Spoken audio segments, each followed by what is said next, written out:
Conselheiro, o senhor está desrespeitando o presidente do Conselho Deliberativo, conselheiro. Por favor, ao seu lugar. E ele passou. Por favor, ao seu lugar. Conselheiro. Conselheiro, por favor, ao seu lugar. Pede para a segurança tirar o conselheiro aqui da frente da mesa. A segurança pediu para o senhor voltar para sua posição. A segurança pediu para o senhor. Eu pedi 3 vezes com educação, conselheiro. Conselheiro, por favor.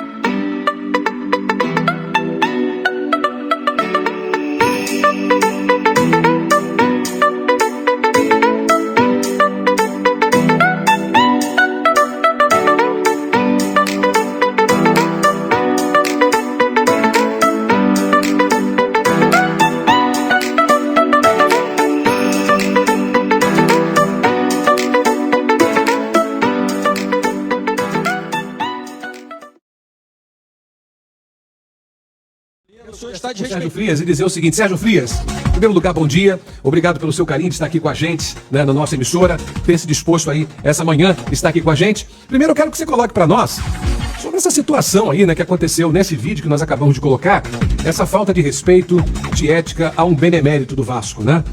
Que democracia é essa, né, Sérgio Frias? Que democracia é essa que diz que acontece no Vasco? Então a gente quer ouvir do senhor agora sobre esse evento aí que aconteceu no Vasco da Gama. Bom dia, Sérgio Frias. Bom dia, Mauri Júnior. Bom dia a todos aqueles que estão acompanhando o programa.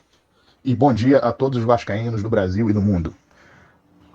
Quando você tem no Vasco uma tentativa de atropelo, uma tentativa de se fazer com que o clube tenha a sua adequação a alguém que o Vasco, através da figura do seu presidente, pretende vender e dar exclusividade, mesmo sem autorização, o que foi feito no contrato com a 777 Partners, em que você põe um empréstimo para convencimento do outro lado que está te emprestando a verba, de que esse empréstimo pode estar ligado futuramente a uma parceria entre os dois, e que não é, na verdade, uma parceria boa para o Vasco, é simplesmente um controle acionário do futebol do Vasco por parte de terceiros. E isso se torna, esse atropelo se torna um objetivo da gestão. O que se vê foi o que se viu. Verdade. A reforma do Estatuto do Vasco, a mudança de uma Assembleia Geral, de um regimento interno da Assembleia Geral, que está em curso, melhor dizendo, desde 2019, ou seja, não é algo antiquado, mas tem que ser mudado. Tem que ser mudado por quê? Tem que ser mudado porque a direção assim o quer, para que o processo fique mais atropelado ainda. Você, por exemplo, tem uma situação em que uma Assembleia Geral Extraordinária ela precisa de 60 dias de prazo para as pessoas definirem, porque são coisas complexas, as pessoas precisam entender direito, saber do que se trata, ter debate, ter mais informações, e o que querem é jogar para o sócio algo que vai ser decidido 10 ou 20 dias depois de uma votação. Então tudo isso faz parte do atropelo. E dentro do atropelo acabou ocorrendo o que se viu na reunião. Porque o grande benemérito Itamar Ribeiro de Carvalho foi um dos primeiros a solicitar a palavra, disse apenas que gostaria de ficar para o final. O presidente do Conselho Deliberativo anuiu a isso. Depois um outro benemérito, que já tinha se manifestado, pediu que tivesse a palavra novamente. E eu pedi também. E isso também foi dito como que ocorreria por parte do presidente do Conselho Deliberativo. Aí aparece um conselheiro para falar que, olha, já pelo regimento interno, 4 pessoas já falaram, e, aliás, mais do que 4, 7 já falaram, então acredito que seja suficiente. Ora, como é que o presidente do Conselho Deliberativo chega para o conselheiro e diz o seguinte: bom, agora você então me diz se você entende que essas 3 pessoas têm que falar ou não. Aí ele, não, entendo que não. Ah, não, então eu vou chamar o plenário. Isso é uma troca de figurinhas. Verdade. Porque o plenário, toda vez que o presidente do Conselho Deliberativo chamar o plenário vai fazer o que ele quer. Por um motivo muito simples, o próprio presidente do clube já disse claramente que o Conselho Deliberativo é dele, dos eleitos. Então, a palavra que foi dada pelo presidente do Conselho Deliberativo é que deveria valer. É isso que deveria valer. E não, tem uma consulta aqui, bem, conselheiro, eu já conheço o regimento interno, como o senhor conhece, como todo conselheiro deliberativo conhece, mas nós estamos aqui numa discussão de algo extremamente importante para o futuro do Vasco, hermético para muitos, porque não houve debate nenhum, não houve reunião nenhuma anterior, isso era tema para vários debates, Falou-se já anteriormente que a SAF no Botafogo, a questão do Botafogo se tornar clube empresa, um debate de 2, 3 anos. Verdade. E no Vasco não há debate de absolutamente nada. Sim. No dia que a direção do Vasco disse que ia ter um debate na Vasco TV, pegaram 2 pessoas da situação e ficaram conversando entre elas. E é isso que está acontecendo.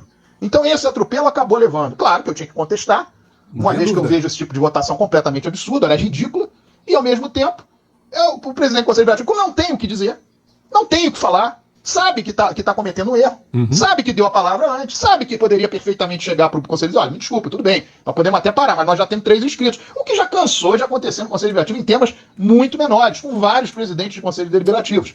Alguém pode eventualmente achar que já está demais, mas não, peraí, mas nós temos aqui os inscritos. Esses inscritos vão lá, falam e depois termina. Mas é uma coisa absolutamente natural que seja feito assim. E aí, como não tinha mais o que fazer, desesperou-se, vou chamar a segurança. Poderia ser, vou chamar fulano de tal, vou chamar Beltrano. Foi uma coisa quase que infantil. Verdade. E essa infantilidade acabou chamando, evidentemente, a uma situação em que nós somos beneméritos do Vasco, nós temos que ter respeito dado por parte dos outros em relação a nós. Porque pela condição que se tem de ser benemérito do clube, pela condição que se tem de estar dentro do clube esses anos todos, a troco de fazer as coisas para o Vasco, ou seja, a troco de Vasco, não é a troco de dinheiro, a troco de ganhos, nem benemérito ganha nada para ser benemérito, mas nós estamos ali para resguardar o Vasco. E como eu disse numa fala anterior, muitos que estão ali hoje são transitórios, nós somos perenes no Vasco. Então os problemas que podem vir a ser causados para o Vasco em função dessa tresloucada tentativa de venda do controle do futebol do Vasco para um terceiro pro resto da vida, serão problemas que nós teremos que lidar com eles, absorver. E muitos que estão lá já terão ido embora, uns fingirão que não era com eles, outros dirão, porque eu achei que não tinha mais nada para fazer, e o problema fica conosco, fica com os vascaínos que estão lá de forma perene no clube, tentando resolver, tentando sair do nó que a própria gestão está dando no Vasco, fazendo o que está fazendo a partir dessa tentativa de oportunizar a que eles tenham uma solução que, na verdade, não é solução para o Vasco, é solução para quem compra o direito, quer dizer, quem compra, quem se torna acionista majoritário, com o maior número de ações da SAF do Vasco, no que diz respeito à sua maior receita, que é o futebol. Ô Sérgio, deixa eu te fazer uma pergunta, que é uma pergunta que os torcedores também fazem, né? Por que a oposição nada fez ou faz aí, à medida que essa gestão se move de maneira frenética em busca de transformar o Vasco em SAF? Né? Mesmo sabendo que a 777 Partners foi escolhida a dedo, ou seja, essa exclusividade só com a 777. E essa gestão nunca abriu conversas com outros possíveis investidores. O que é que a oposição está esperando? Pois essa administração é temerária e põe aí, Sérgio, a autonomia da instituição em risco. O que você tem a nos dizer sobre isso? Sobre a sua segunda pergunta, meu caro Mauri, primeiramente é necessário falar sobre os erros de procedimento. O presidente do clube, em busca de um empréstimo para o Vasco, ele dá como alternativa que esse empréstimo seja posto como início de uma parceria na qual o futebol do Vasco é vendido 70% para um investidor e com exclusividade. E claro que ele não poderia fazer nada disso, ele não estava autorizado a fazer nada disso, ele estava autorizado a pedir empréstimo. Então, somente a tentativa de vincular esse empréstimo é algo que ninguém no clube deu a ele o direito de fazer. Você tem, além disso, a questão dos contratos. Os contratos não chegam o contrato não chega ao público no que diz respeito aos conselheiros do Vasco. Eles têm que chegar aos conselheiros do Vasco, sim. Essa questão de cláusula de confidencialidade, tudo que tangencial ao Vasco interessa ao Vasco, tanto interessa a todos aqueles que fazem parte do Conselho Deliberativo, como interessará para os sócios no que diz respeito a uma Assembleia Geral eventual futura. E há um outro ponto. Nós vemos muito os vascaínos dizerem que não há outra solução, que apresentem outra solução. Eu digo claramente que existe solução, mas quem tem solução, quem uma vez dentro do Vasco, até mesmo auxiliando a gestão, teria solução, não pode fazer isso, não é dado o direito de fazer isso simplesmente por politicagem. Mas, além disso, existe sim algo que é primordial dentro do histórico do Vasco e dentro da característica do que é o Vasco ao longo de todos os seus 123, quase 124 anos de vida. O torcedor do Vasco, ele, na construção de São Januário, alguns doaram, alguns mais abastados doaram muito, uns menos abastados doaram pouco. Houve, no momento em que o Vasco, há 2 anos, menos de 3 anos, 2 anos mais ou menos, houve uma doação no que diz respeito ao CT. Quando o movimento de reação do Vasco se fazia por parte da torcida Cruz Maltina, nós vimos o que ocorreu em relação ao sócio-torcedor em 2019, esse sim, 2019 com certeza, no final do ano de 2019, o outro teve um período maior do CT, e por receber praticamente nada em troca, inclusive durante a pandemia mantendo-se devidamente posto no quadro de sócios torcedores do Vasco, o que se viu foram os torcedores do Vasco ajudando se doando. Só que, numa SAF, os torcedores do Vasco que tiverem oportunidade, e essa oportunidade tem que ser dada prioritariamente a eles, Claro. de eles comprarem ações, portanto se tornarem donos do Vasco, donos, Sim. a massa vascaína tornar-se dona do Vasco, esse direito deve ser dado.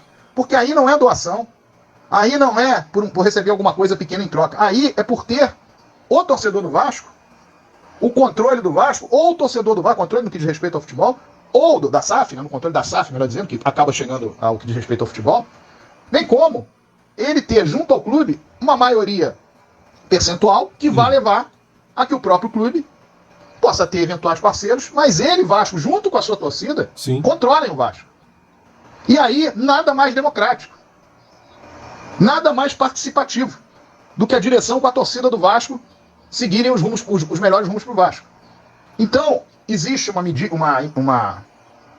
emenda, uma proposta de emenda, eu propus na última sexta-feira, para que se dê prioridade aos torcedores, para que eles possam, da mesma maneira que foi oferecido para parceiros, ou para um parceiro específico, como foi no caso da 777, um parceiro que se quer que seja algum dia porque nesse momento ele é meramente um emprestador de dinheiro para o Vasco, aliás, em condições terríveis para o Vasco, no que diz respeito à forma como foram dadas garantias e a forma como foi feita a questão dos juros, mas que esse torcedor tenha prioridade, antes de qualquer tipo de possível comprador, de ele, torcedor do Vasco, comprar as ações da SAF sem limite de percentual, fora aquele que já está estipulado pela direção do Vasco, então, inclusive no próprio estatuto, como o percentual que vai ficar já com o Vasco desde o princípio desse processo. E aí é bom destacar que aqueles que podem imaginar, mas isso não tem menor cabimento, isso não pode ser, não vai acontecer, porque não vai haver dinheiro, não vai haver condições. Claro que há, você tem mecanismos para que haja. E digo mais, o próprio clube guardou 10% das ações da SAF para que, eventualmente, em ela passando, possa transformar em debêntures, possa emitir debêntures, emitindo debêntures. Aqueles que adquiriram as debêntures, eles podem depois trocar por ações da SAF. E nós estamos falando em 10%. A pergunta é, por que não pode ser o total, excluindo aquilo que o Vasco, enquanto instituição, se mantém consigo? Tem de ser ofertado esse total para a torcida do Vasco, vamos ver quanto a torcida do Vasco vai adquirir. E essa questão, ela precisa ser devidamente posta como os mais abastados e os menos abastados terão possibilidade sim. É só você ter um planejamento estratégico, um plano de ação, um plano de marketing, que isso vai acontecer. E é dinheiro que entra na mão do Vasco para o Vasco fazer o que queira, e a partir daí os problemas maiores serem resolvidos e nós continuaremos tendo o controle. A torcida junto com o clube. Isso é o melhor caminho para o Vasco. Esse caminho foi adotado na Europa pelo Real Betis, onde a torcida tem participação societária, e pode ser adotado tranquilamente no Vasco. É mais uma demonstração da força do Vasco e da percepção de que a história do Vasco leva o Vasco a ser um clube diferente, um clube em que a sua própria torcida, que tanto se doou, que tanto participou, que hoje ela pode ser dona do Vasco, junto à própria instituição. Verdade. Forte abraço a todos, saudações vascaínas, casaque. Obrigado, Sérgio Frias. Obrigado aí, Sérgio Frias, por essa participação aqui do nosso programa. Tá vendo aí, gente?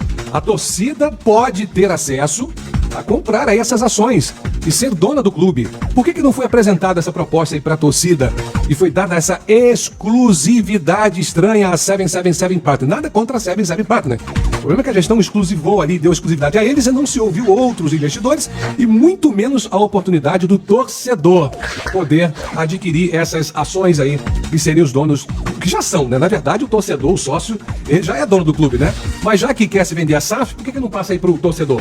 Complicado. A gente agradece aí o benemérito membro do Conselho Deliberativo, Sérgio Frias, que gentilmente, prontamente, nos concedeu essa entrevista maravilhosa aqui no nosso programa, nessa resenha que nós tivemos hoje, especialmente aí com o Sérgio Frias. Obrigado a você que esteve conosco aqui nessa entrevista. Nosso programa não acabou não, tá bom? Daqui...